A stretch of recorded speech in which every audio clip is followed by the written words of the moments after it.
All right, so this is part 3 of a series that Stephen Denny and Kathy Sexton and myself put together.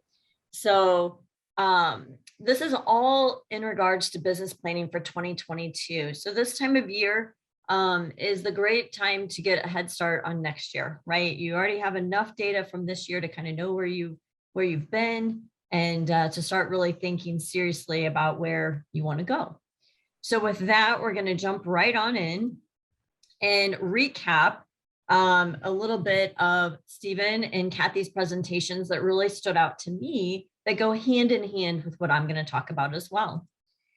So Stephen covered the business tax planning, right? So in his, he talked about, to pay or not to pay, planning for what your future needs are, because what your future holds makes a difference in what you pay for taxes or not, how you present that, what deductions you take, what you spend the funds on.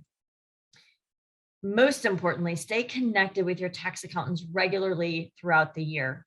Stephen pointing that out that really stood out to me. It's so important to do that throughout the year, not just to present your totals at the end of the year to your tax accountant and say, here you go, good luck. And you're waiting for the surprise of how did it turn out?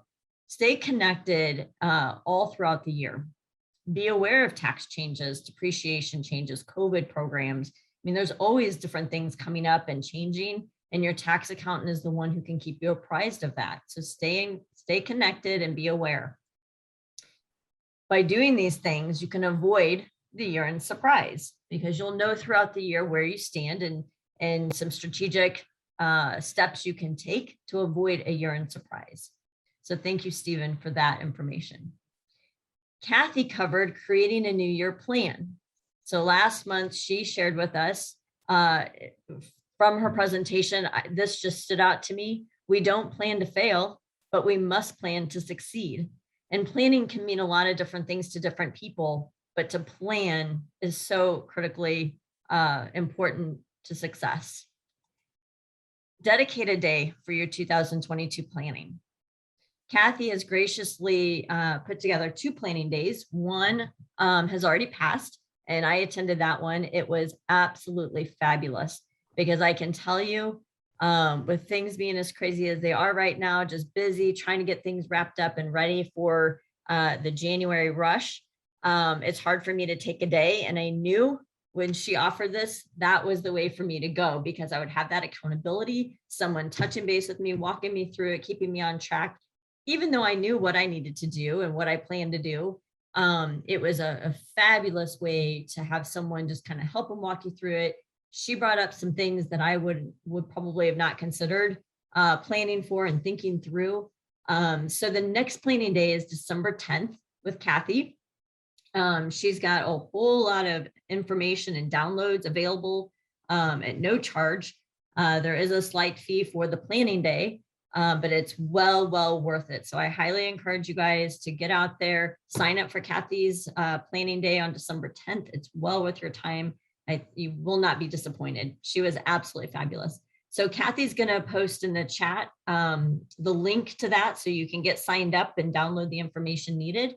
So that way you guys can take care of your planning on December 10th and you'll be ready to go for the new year. Last but not least, ties right into what Bill was just talking about, implementation and actions required. You can spend all your time planning, but if you're not going to act upon it and revisit it and evaluate it and tweak it and continue using it, there's no point in it. So if you're going to take this time, which I highly encourage you to do so, make sure that you're putting time on your schedule to evaluate it, to review it, to touch base with it. If you need an accountability partner to remind you and to get together with the group, put one together. Say, hey, let's regroup in next quarter, into first quarter, and let's see how we were doing and if we need to tweak our plans at all and that sort of thing. So if you need to reach out and schedule time with others, do so. There are lots of people, especially in this group, that I'm sure would be willing to do that with you. But implementing and taking action is absolutely critical. So thank you, Stephen and Kathy, for your input on the last 2 sessions.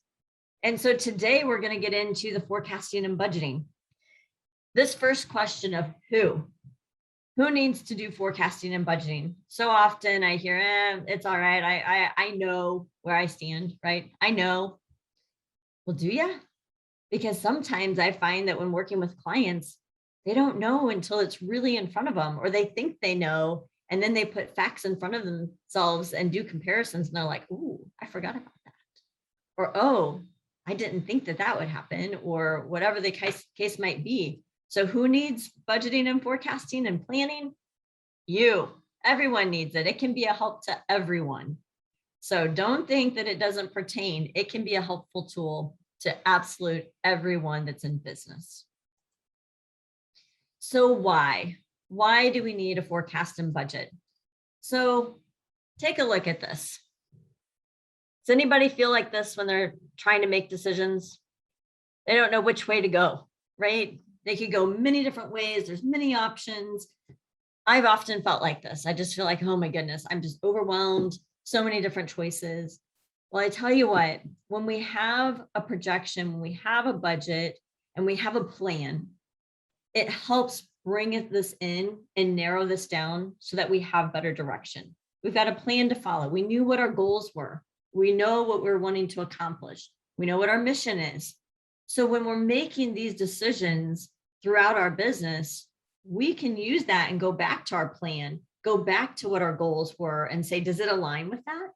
Does it fit? If it does, it's likely the right way to go. If it's something that's totally outside everything you've planned for, everything that's in your mission, your values, your goals, maybe it's not the right decision. And maybe it needs to be, considered, but it might not be the right fit. So utilize your planning that you're doing with Kathy, utilize your forecasting and budgeting to be the roadmap to help you make the decisions on where you really want to go with your business. Okay. All right, so let's just talk really quick about forecasting and budgeting, okay? Forecasting is really making projections about future performance. You can use that on the basis of historical data and current data conditions, right? What you know is going to be happening or what you think is going to be happening. It's a projection, typically more so done on the forecast part on the revenue side. Budgets are a written record of income and expenses for a specific time frame, typically a year. And you can use that as a spending plan to allocate your income to cover the expenses and track, and this is the key, to track how closely your actuals are with what you had planned. A lot of times budgets have a really bad connotation to a lot of people, I guess.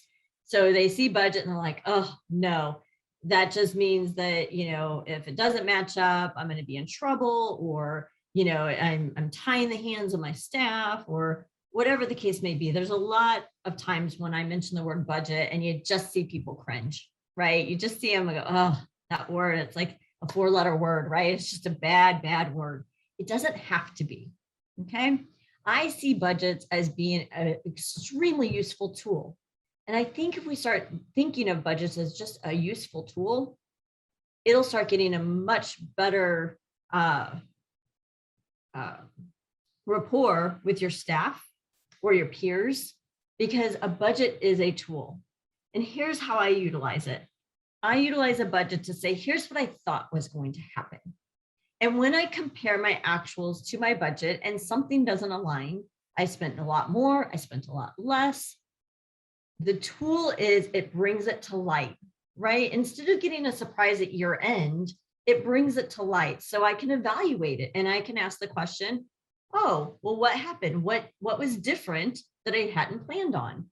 And when I can do that and I can understand and research that, it gives me insight for better planning for future, because now I say, I had totally forgotten about that. I need to plan for that ongoing. Or it might be something that was totally unexpected that I don't need to plan for, but it happened, right? Something happened and maybe, I don't know, computers just totally crashed and you thought they were going to be good for another 2 years. And so you had a large, expenditure to get new equipment or something like that. Those are unexpected. You can't really plan for that. But if you understand and know what that difference was, you can better plan and or evaluate to know where you're going to be at the end of the year.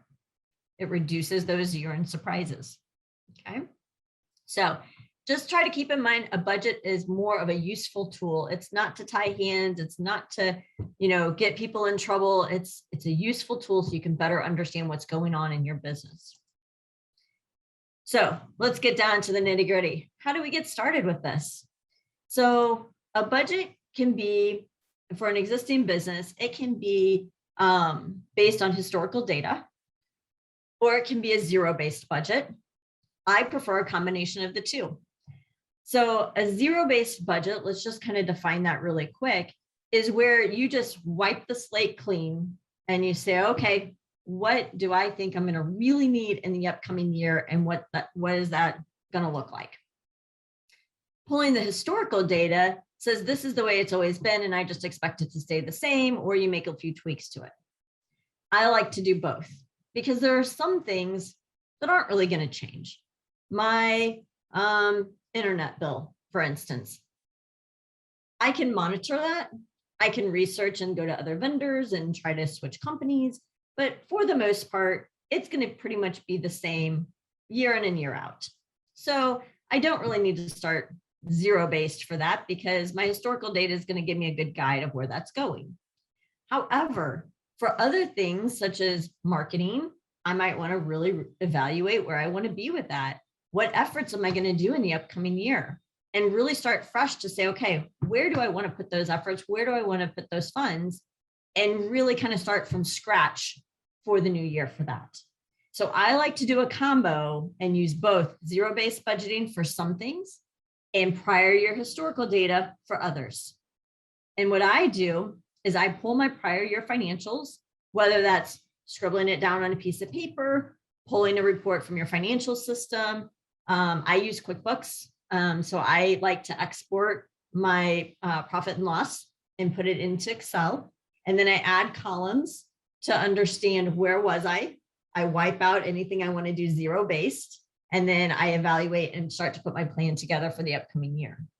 So that's how I do it. But it can be as simple as a piece of paper and you just putting your thoughts down and really thinking through what are your goals. And this is where Kathy's part really comes in, is when you've planned and you know where you want to go for the next year. Now you can start to put together the financial side of it because you know where you're going to go. For startup businesses, research, right? You've got to dig in and research and do your best guess, right? You don't have the historical data to fall on, but you can research and kind of see what's common, where you want to be, what you think. And what the budget helps us do is as we're comparing our actuals, we can tweak it and get it more and more accurate as we go along. As I just mentioned, QuickBooks, you can use this for reporting. You can keep it tracked in Excel. You can use paper and pencil. There is no right or wrong way to do budgeting and forecasting. There are ways to make it a little bit more efficient, right? So by me having all my data in QuickBooks, I can export it to Excel. It makes it really easy and efficient for me to do my planning for the next year. Paper and pencil or keeping it all just manually in Excel to begin with might be a little bit more labor intensive to get it all together and kind of get your historical data. But any way you go, just to get started is a great way to begin, right? Just get started and then we can improve efficiencies as we go along. All right, so we want to make a list of our expenses. A lot of times it's easier to break these up into fixed and variable. Fixed means it's staying the same no matter what happens with our revenue. So my rent's not going to change whether I have one client or I have 1,000 clients, right? That's a fixed expense. A variable expense means based on my revenues, my expense may go up or down, right? So for my variable expenses, I do like to use historical data and get that percent. So that way, as I'm forecasting my revenue, I have an idea of how that expense is going to change. Okay, so it's really helpful to break it down into those variable versus fixed expenses when you're doing your budgeting. As I mentioned, you can use historical data. And then most importantly, and again, this ties in with Stephen and Kathy, you need to consider what changes are going to be coming up in the year. right? This comes down to our goals and our planning. What do you want to be doing? If I say, I need to really increase my marketing, or I need to upgrade my computers, or I need to maybe implement a new software for project management, then I need to consider those changes and implement that and put that into my budgeting and my forecasting. Okay, maybe I want to really bring in a lot more clients. Well, then I need to really plan for that and know what expenses are directly affected by that. So really those goals, that planning session is critical to being able to put together a really good budget and forecast. All right, so few considerations. These are just a few, right? So for small business owners, a big part is we often don't pay ourselves what we really deserve, right? We're always the last one to be considered when it comes to our financials. So when you're planning for next year, seriously consider what you are getting paid and if that needs to be adjusted so that you are taken care of, right? That's the reason we're doing this, is to provide for ourselves and our families. So if we're never getting paid and we're putting all these hours in, we need to really consider that and see what we can do to change. And we need to plan for that. Staff raises. If you have employees, often raises are given on a kind of a regular basis. So if they are truly deserved and needed, make sure you're planning for that. Don't just keep those the same every year in your budget, because then your actuals will definitely not reflect it. Adding staff. If you are planning to grow or expand, you might need to add new employees. So make sure you're considering that when you're putting together those expenses. Marketing and advertising, know what those goals are and what you're going to need. Maybe you're bringing on a new product line or a new service. Make sure you're considering that. And then vendor price increases. This is extremely critical right now. Since COVID, we've seen a really volatile market with pricing and lack of product and getting things in that are needed. So really pay close attention to vendor price increases, because as we're seeing, this is greatly a snowball effect, and you may need to be increasing your prices for the upcoming year accordingly. So keep that in mind and really watch that closely. Again, don't just use historical data, really understand what's going on in your market and what affects your business so that you can plan accordingly for the upcoming year. All right, for the revenue side of things. So for our forecasting revenue, I always like to start with my expenses first and see what's my ideal situation with that, and then figure out what does that mean from a revenue perspective? Where do I need to be revenue wise, and see if the gap, if there is a gap, is something that I feel I can close throughout the year. So for my forecasting revenue, I suggest make a list of the services or products you offer, use some historical data on what you've been able to do, list the price out for each one, quantities, and then calculate your annual amount to get a good feel of where are you at for the year and how you can adjust this to meet your budget. So for instance, here's a quick little example of, just a quick kind of down and dirty forecast where we're listing, our products, the average monthly amount we're getting from it, how many times a month we're doing it, times per year, and then to get our annual amount. So it doesn't have to be anything super fancy, but based on what your business does, really kind of outline what that is and what you're going to need to make the revenue you desire for the upcoming year. Then you can put this revenue together with the expense budget and see where you're coming out. Evaluate it, see if it's going to make sense for you. If not, then you go back and reevaluate and you tweak it until it gets to where it is absolutely reasonable and desirable for your business and your goals. So in making profitable decisions using this, if we go through the trouble of actually putting together our budget and forecast, we need to do the comparisons, right? It's not enough to just create it and say, here's where I'm at, and then let it go, because it is a waste of time, right? There's no point in just creating it and never using it. So you want to go back to it every single month and compare your actuals to that budget. Answer the question, why are they different? You know, that's the tool we were talking about earlier. Why is it different? What happened? That way you can gain that understanding to make better decisions in the future. Seek professional help in understanding your financials.